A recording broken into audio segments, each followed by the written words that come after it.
Kabalo mo nga nasa mga headlines karon nga nag-ceasefire na daw ang Israel o Iran.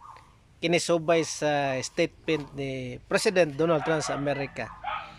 Og unta lang matinood no, it will mark in the history as 12 days war because way back sa kung masubay nato to 1967 nahitabo ang 6 days war. Israel against sa to tulo ka country.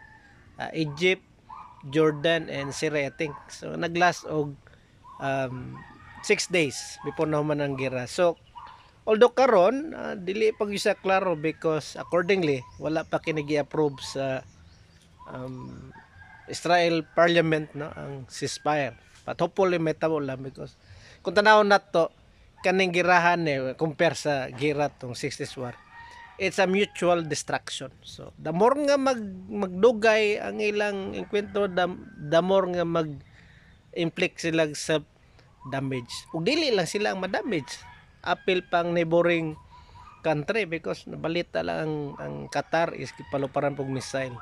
Although we know naman there is a military base, American base and in that nearby area. So puloy lang matuldukan na ni kay mamagapon is mutual destruction gyapon and mas delikado kung mag-escalate pa.